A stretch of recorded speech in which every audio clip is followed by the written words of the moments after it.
تو بزرگ نے فرما کر کہا کہ ہم سے پہلے والوں نے لگائے تھے، آج ہم ان سے فائدہ اٹھا رہے ہیں، اب ہم لگا رہے ہیں تاکہ آنے والی ہماری نسل جو ہے وہ اس سے فائدہ اٹھائے۔ اور یہی ہے اسلام کی روح، نفع پہچاننا، چاہے آپ کو فائدہ ہو یا نہ ہو، آنے والی نسلوں کے لیے آپ فائدے کا باعث بن جائیں۔ تو اسی طرح بہت سے ایسے نیگیٹو پہلو بھی ملتے ہیں، جب کسی نے درخت جو ہے وہ اپنے گھر میں لگا ہوا تھا، اس کو ختم کیا تو کس طرح سے ان کے گھر میں بے برکتیاں آئیں۔ اسی طرح میرے ایک جاننے والوں میں، ان کے گھر میں ایک جامن کا درخت لگا، اور میں نے اکثر سنا ہے کہ جب کوئی پھلدار درخت لگاتا ہے تو اس کو پھل لگ جاتا ہے، اور جب کوئی پھلدار درخت کو کاٹتا ہے تو اس کے گھر میں بے برکتی اور اس قسم کے مسائل جو ہے وہ شروع ہو جاتے ہیں، کیونکہ یہ ایک قدرت کا نظام ہے، یہ نیچر کا حصہ ہے۔ جب ہم نیچر کو بگاڑتے ہیں تو ہماری زندگی بگڑنا شروع ہو جاتی ہے، جب ہم نیچر کو سنوارتے ہیں تو ہماری زندگی سنورنا شروع ہو جاتی ہے۔ تو اس چیز کو سمجھنا ہے ہم نے۔ انہوں نے اپنے گھر میں جامن کے اس درخت کو جو ہے وہ ختم کر دیا، ان کے گھر میں اولاد نہیں ہو رہی تھی، اولاد نہیں ہے۔ اب انہوں نے کسی سے ذکر کیا کہ میں نے علاج کروا لیے، میں نے بہت سارے جو ہے وہ طریقے اپنا لیے، میں نے بہت کچھ کر لیا، جو جدید ٹیکنالوجی نکلی اس کے ذریعہ سے بھی کوشش کی، لیکن اللہ اولاد سے نہیں نواز رہے۔ تو انہوں نے فرمایا، بزرگ نے فرمایا کہ آپ کے گھر میں ایک پھلدار درخت تھا، آپ نے اس کو کاٹ دیا، وہاں پہ کچھ چڑیاں آتی تھیں، کبھی آپ کے گھر میں جو ہے وہ اللہ تعالیٰ کی برکت سے بہت سی جو ہے وہ اس سے فائدہ اٹھا رہی تھی اللہ کی مخلوق، لیکن آپ نے اس کو کاٹا۔ تو ہر چیز جو کسی کو فائدہ دے رہی ہے، جب وہ اس کو ختم کرتے ہیں تو وہ ہمارے لیے بے برکتی کا باعث بن جاتی ہے۔ تو آپ کہیں پر درخت لگائیں، تو جیسے ہی وہ پھل دینا شروع ہوگا، آپ کی زندگی میں اللہ کریم جو ہے وہ برکت کر دیں گے۔ واقعی ایسا ہوا، انہوں نے لگایا 2 سال میں وہ جو درخت تھا وہ پھل دینے لگ گیا، اور اللہ نے ان کو بھی اولاد سے نواز دیا۔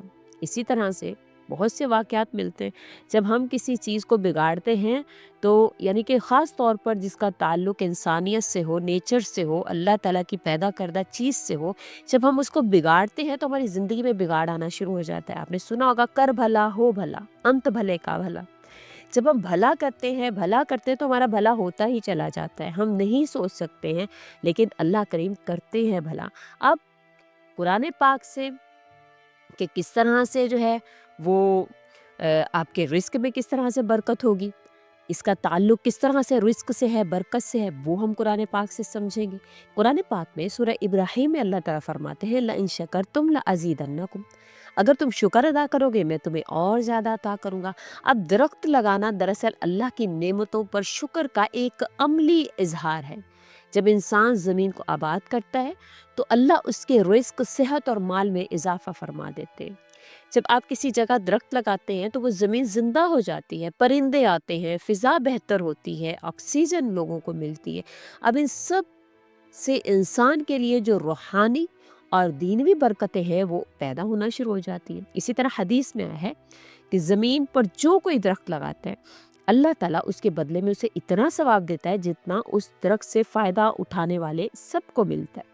یعنی ہر فائدہ، چاہے مادی ہو، روحانی ہو، پرندے فائدہ اٹھا رہے ہیں، انسان فائدہ اٹھا رہے ہیں، چونٹیاں فائدہ اٹھا رہی ہے، جو بھی اس کے اتنے ہی زیادہ اس کو فائدے، اس کے رزق میں، اس کے مال میں اتنا ہی برکت اور جو ہے رزق میں اضافے کا باعث بن جاتا ہے۔ کئی بزرگوں نے فرمایا کہ جو انسان زمین کو آباد کرتا ہے، اللہ اس کے رزق کو کبھی ویران نہیں کرتا۔ ایک ولی کامل کے بارے میں آتا ہے کہ وہ روز اپنے باغ میں ایک پودا لگاتے تھے۔ کسی نے پوچھا، آپ تو بزرگ ہیں، آپ پھل کھانے تک آپ کو تو وقت ہی نہیں ملنا ہے۔ تو انہوں نے کہا کہ میں پھل اپنے لیے نہیں بلکہ اللہ کی مخلوق کے لیے لگا رہا ہوں، اور میرا رب مجھے اس نیت پر ایسا رزق دیتا ہے جس میں نہ کمی آتی ہے، نہ کمی کا خوف ہوتا ہے۔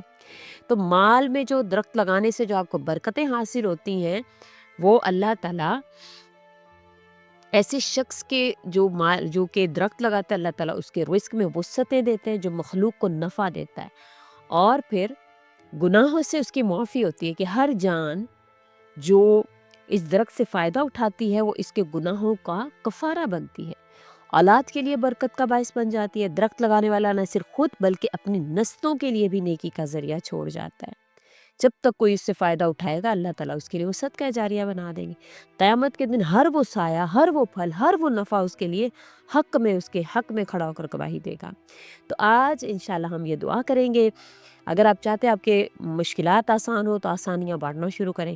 آپ نے انشاءاللہ تعالیٰ، اگر آپ کا کوئی مقصد ہے پورا نہیں ہو رہا ہے، آپ درخت لگائیں، آپ کو انشاءاللہ تعالیٰ اس کا فائدہ حاصل ہوگا، آپ کے رزق میں برکت ہوگی، آپ کے رکے ہوئے کام جو ہے وہ انشاءاللہ تعالیٰ چلنے لگ جائیں گے۔ تو آئیے ہم سب زمین کو آباد کریں گے، اللہ کی مخلوق کے لیے آسانیاں پیدا کریں گے، اپنے لیے رزق، برکت اور صدقہ جاریہ کا ایک دروازہ انشاءاللہ کھولیں گے، کیونکہ درخت لگانے والا کبھی بھی خالی ہاتھ نہیں رہتا۔ اللہ تعالیٰ اسے دنیا میں رزق اور آخرت میں جنت عطا فرمائیں گے۔ امید کرتی ہوں آپ کو میری ویڈیو اچھی لگی ہوگی۔ اچھی لگی ہے تو لائک کریں، شیئر کریں اور میرے چینل کو سبسکرائب بھی ضرور کر دیں۔ اس کے ساتھ اجازت چاہوں گی، وآخر الدعوانا ان الحمد للہ رب العالمین۔ اللہ حافظ۔